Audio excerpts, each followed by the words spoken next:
கதை நயனம் நேயர்களுக்கு வணக்கம். இது அமரர் கல்கியின் பார்த்திபன் கனவு பாகம் 3 37ஆம் அத்தியாயம் நீலகேசி.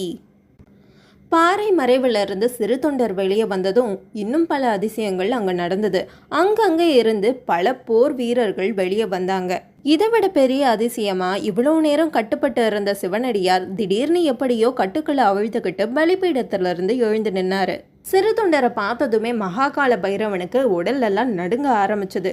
அப்போ சிறு தொண்டர் அவனை முகத்துக்கு நேரா பார்த்து, காபாலிக வேஷதாரியே, மகாகாளியோட இந்த சந்நிதியில சொல்லு, நீ யாருன்ற உண்மைய அப்படின்னு கேட்டாரு.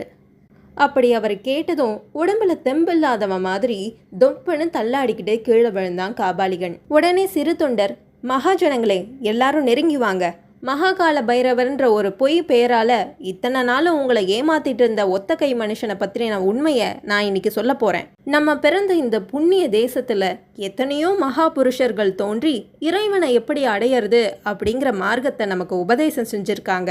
அப்படிப்பட்ட மகத்தான இந்த நாட்டில் காபாலிகம், பைரவம், நரமாமிசம் சாப்பிட்றது, நரபலி கொடுக்கறது, இந்த மாதிரி பயங்கரமான விஷயங்களை சிலர் பரப்பிட்டு வராங்க. அன்பே உருவமான சிவபெருமானும் கருணையே வடிவான பராசக்தியும் நரபலியை விரும்புவாங்களா? இப்படிப்பட்ட புண்ணிய தேசத்துல இந்த நரபலி கலாச்சாரம் பரவியது எப்படி? இதோட மூலவேர் எங்க இருக்கு? இதை எப்படியாவது கண்டுபிடிச்சே ஆகணும் அப்படிங்கிற முயற்சியில நானும் என்னுடைய நண்பர் இந்த சிவனடியாரும் இறங்கினோம். அதுல எவ்வளவோ முயற்சிகள் செய்து இப்போ என்னோட தோழர் உண்மையை கண்டுபிடிச்சிருக்காரு. அப்ப கூட்டத்துல இருந்த சிலரு, அந்த சிவனடியார் யாரு அப்படின்னு கேட்டதுக்கு, இன்னும் 2 நாட்கள்ல உறையூர்ல நடக்க போற வைபவத்துக்கு நீங்க எல்லாரும் வந்தா அந்த மகான் யார் என்பதை நீங்களாம் அறிஞ்சுக்கலாம். ஆனா இப்போ இங்க கீழே பயத்துல நடுங்கிட்டு இருக்கானே இந்த மகாகால பைரவன் யாருங்கிற உண்மையை தெரிஞ்சுக்கோங்க. மகேந்திர சக்கரவர்த்தி காலத்துல 20 வருஷத்துக்கு முன்னாடி வாதாபி அரசன் புலிகேசி நம்ம நாட்டு மேல படையெடுத்து வந்தது உங்க எல்லாருக்கும் ஞாபகம் இருக்கா? அந்த ராட்சசன் நம்ம ஊருக்கு செஞ்ச அட்டூழியத்தெல்லாம் நீங்க மறந்திருக்க மாட்டீங்கன்னு நான் நம்புறேன். அதுக்கப்புறம் நரசிம்ம பல்லவரும் நானும் தலைமை தாங்கி வாதாபி மேல படையெடுத்துக்கிட்டு போனோம். நம்மளுடைய வீரர்கள் எல்லாரும் புலிகேசியோட வீரர்களை துவம்சம் செஞ்சாங்க. யுத்த காலத்தில் இருந்த புலிகேசியோட வீரர்கள் ஒருவர் கூட திரும்பி போகக்கூடாது அப்படின்னு சக்கரவர்த்தி கட்டளையிட்டு இருந்தாரு. ஆனால் அவருடைய கட்டளைக்கு மாறா ஒரே ஒருத்தனை மட்டும் திரும்பி போகிறதுக்கு நான் அனுமதித்தேன். போர்க்காலத்தில் ஒரு கையை இழந்து சரணாகதி அப்படின்னு காலில் விழுந்தவனை கொல்றதுக்கு மனம் இல்லாமல் திரும்பி போகிறதுக்கு அனுமதிச்சேன். அப்போ தப்பி போன அந்த ஒத்த கை மனுஷன்தான் இங்கே விழுந்து கிடக்கிற நீலகேசி, புலிகேசியோட சகோதரன் இவன். இதை கேட்டதும் கூட்டத்தில் இருக்க எல்லாரும், அப்படியா, என்ன மோசம், என்ன வஞ்சகம் அப்படின்னு பேச ஆரம்பிச்சாங்க. இவனை நான் திரும்பி போக அனுமதிச்சேன் அப்படிங்கிற விஷயம் தெரிஞ்சதுமே சக்கரவர்த்தி, நீ தவறு செஞ்சுட்ட, இதனால ஏதாவது ஒரு விபரீதம் கண்டிப்பா வரும் அப்படின்னு சொன்னாரு. அது உண்மையாயிடுச்சு. இந்த நீலகேசி போலியான காபாலிக வேஷம் போட்டு இந்த புண்ணிய தமிழகத்துக்குள்ள வந்துட்டான். எதுக்காக தெரியுமா? வீரத்தால ஜெயிக்க முடியாத நம்மளை சூழ்ச்சினால ஜெயிக்க, உங்களை எல்லாரையும் தூண்டி விட்டு நரபலி கொடுக்க வச்சு நம்ம சக்கரவர்த்திக்கு எதிராக உங்கள் எல்லாரையும் தூண்டி விடுறதுக்காக தான். அதுக்கும் மேலே போய் இந்த சோழ இளவரசர் விக்ரமணியும் தன்னுடைய துர்நோக்கங்களுக்கு உபயோகம் பண்ணிக்க நினச்சான். அதுக்காக தான் பார்த்திப சோழனோட மனைவி அருள்மொழி ராணியை சிறைப்பிடிச்சு வச்சுட்டு இருந்தான். அப்போ திடீர்னு எழுந்த மகாகால பைரவன், எல்லாம் போய் வெறும் கட்டுக்கதை, இதுக்கெல்லாம் சாட்சி எங்கே இருக்கு அப்படின்னு கேட்டான். சாட்சியா? இதோ நான் இருக்கேன் சாட்சி அப்படின்னு ஒரு குரல் வந்தது. அது வேற யாரும் இல்லை, மாரப்ப பூபதி தான். இந்த நீலகேசி நிஜமாலே காபாலிகன் இல்லை, இவன் ஒரு வேஷதாரி.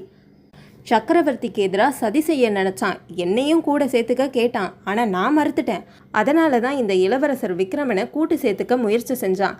நான் இளவரசரை காஞ்சிக்கு அனுப்பிய போது வழி மறைச்சு அவரை இங்கே கொண்டு வந்து வச்சுக்கிட்டான் அப்படின்னு மாரப்பன் சொன்னான். ஒருவேளை தான் மேலே எந்த குற்றமும் வந்துடக்கூடாது அப்படிங்கிறதுக்காக மாரப்பன் இப்படி சொன்னாலும் சொல்லியிருக்கலாம். இப்படி பேசிக்கிட்டே தன்னுடைய கையில் கத்தியை எடுத்த மாரப்பன், சக்கரவர்த்திக்கு விரோதமாக சதி செஞ்ச இந்த துரோகி உயிரோட இருக்கக்கூடாது, காளி மாதாவுக்கு பலியாகட்டும் அப்படின்னு கத்தியை ஓங்கி வீசினான். அவ்வளவுதான், காபாலிக பைரவனுடைய தலை தனியா உடல் தனியா போயிடுச்சு. இதை அங்கே இருந்த எல்லாரும் வியந்து பார்த்துக்கிட்டு இருந்த பொழுதே சிறு தொண்டரை நோக்கி வந்த மாரப்பன், பிரபு, ஆத்திரத்தில் செஞ்சுட்டேன், என்னை மன்னிச்சிருங்க அப்படின்னு சொன்னான். அப்போ எங்கே இருந்தோ திடீர்னு கையில் கத்தியோட உள்ள குதிச்சு வந்த சித்திரக்குள்ளன் அந்த கத்தியால் மாரப்பனை வெட்டினான். உடனடியாக அந்த குள்ளனை சுற்றி இருந்த வீரர்கள் கைப்பற்றிட்டாங்க. சில நிமிஷங்கள்ல அங்கே நடந்த கோரமான சம்பவங்கள்லாம் பார்த்து விக்ரமனுக்கு மனசே ஒரு மாதிரி அருவருப்பாக மாறிடுச்சு. பொண்ணா, வா நம்ம போகலாம், இனிமே நமக்கு என்ன வேலை அப்படின்னு சொன்னான். அப்போ சுற்றி இருந்த வீரர்கள் விக்ரமன் கிட்ட ஒரு ஓலையை காமிச்சாங்க. அது என்னன்னா, நரசிம்ம சக்கரவர்த்தியோட முத்திரை பதித்த கட்டளை தான் அது. உறையூர்லேருந்து காஞ்சிக்கு அனுப்பப்பட்ட விக்ரமனை திரும்ப உறையூருக்கே கூட்டி வரும்படி அதில் இருந்தது.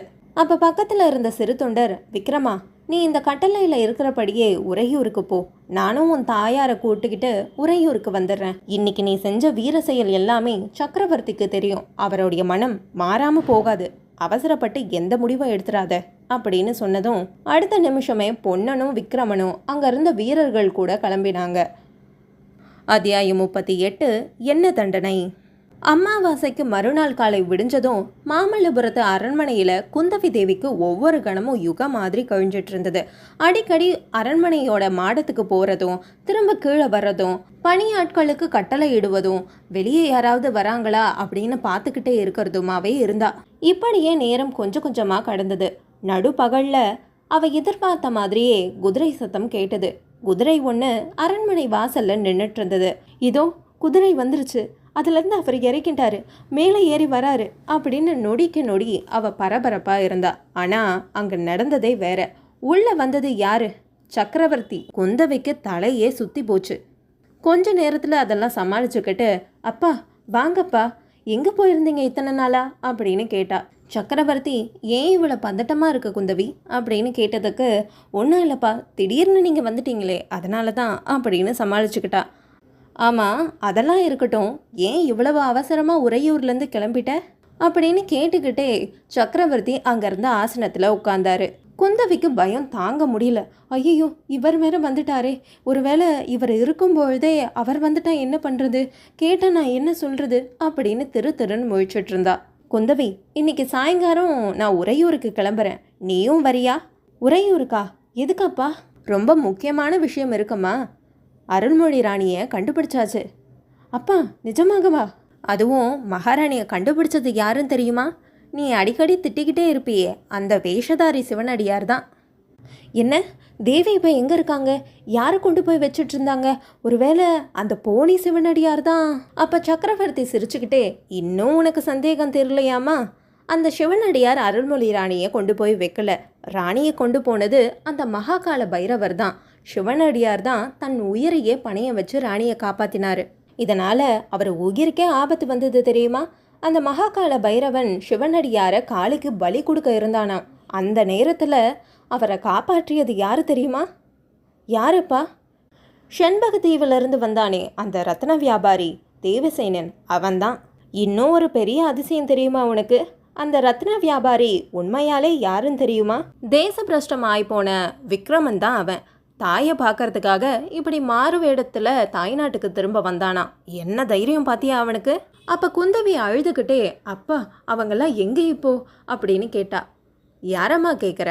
விக்ரமனையும் பொன்னனையுமா? அவங்க எல்லாரையும் உறையூருக்கு கொண்டு போக சொல்லியிருக்கேன். நானே நேரடியாக வந்து விசாரணை செய்கிறதா சொல்லியிருக்கேன். அதுக்காக தான் முக்கியமாக உறையூருக்கு போகணுன்னு சொன்னேன். நீயும் வரியா? இவ்வளவு நேரம் மனசில் அடக்கி வச்ச எல்லா துக்கமும் குந்தவிக்கு பீறிக்கிட்டு வந்தது. அப்பா மடியில் படுத்து ஓன்னு அழுதா. குந்தவி, உன் மனசில் என்ன துக்கம்? உன் மனசில் ஏதோ ஒரு விஷயம் இருக்குது, என்கிட்ட மறைக்காம சொல்லு. எதுவாக இருந்தாலும் என்கிட்ட சொல்லு. குந்தவி நடந்த எல்லா விஷயத்தையும் சக்கரவர்த்தி கிட்ட சொன்னான். அப்பா, அந்த சோழ ராஜகுமாரனை தான் நான் கல்யாணம் செஞ்சுக்கணும்னு ஆசைப்படுறேன். என்னுடைய மனசில் இன்னொருத்தனுக்கு இடமே இல்லை அப்பா அப்படின்னு சொல்லி அழத் தொடங்கினான். அப்போ சக்கரவர்த்தி அன்பு கலந்த குரலில், குழந்தாய், இந்த உலகத்தில் அன்பு ஒன்று தான் அவ்வளவு சிறந்த ஒரு விஷயம். அன்பினால் சேர்ந்த உள்ளங்களை பிரிக்கிற சக்தி இங்கே யாருக்குமே கிடையாது. ஏன் எனக்கு கூட கிடையாது. நிஜமாலே நீ அந்த விக்ரமனை தான் காதலிக்கிற, அவனை தான் கல்யாணம் பண்ணிக்க நினைக்கிறேன்னா அதுக்கு நான் ஒரு தடையாக இருக்கவே மாட்டேன். ஆனால் இந்த பல்லவ சாம்ராஜ்யம் நீதி நெறிக்கு புகழ்பெற்ற ஒரு தேசம். அதனால் அவன் செஞ்ச தப்புக்கு தண்டனை அவனுக்கு கிடைச்சே தீரும். அதுக்கப்புறமும் நீ அவனை திருமணம் செஞ்சுக்கணும் அப்படின்னு நினச்சனா அதுக்கு ஒருபோதும் நான் குறுக்க நிற்க மாட்டேன். அப்பா, அவருக்கு என்ன தண்டனை கிடைக்கும்? சாதாரணமாக மரண தண்டனை. ஆனால் இவனுடைய விஷயத்தில் கொஞ்சம் யோசிக்கணும். நீ அடிக்கடி சொல்லுவியே அவன் செஞ்ச எல்லா தப்புக்கும் அவன் பின்னாடி இருக்க அந்த போலி சிவனடியார் தான் காரணம் அப்படின்னு. அதனால் நானே நேரடியாக போய் எல்லா விஷயத்தையும் விசாரிச்சுட்டு அதுக்கப்புறம் தான் முடிவு செய்ய முடியும். எல்லாத்தையும் விசாரித்து முடிவெடுக்கலாம் குந்தவி. பல்லவ ராஜ்யத்தில் என்றைக்குமே நீதி தவறாது. அதுக்கப்புறம் அங்கே என்ன நடந்தது அப்படின்னு தெரிஞ்சுக்க என்னோட சேனலை சப்ஸ்கிரைப் பண்ணுங்கள்.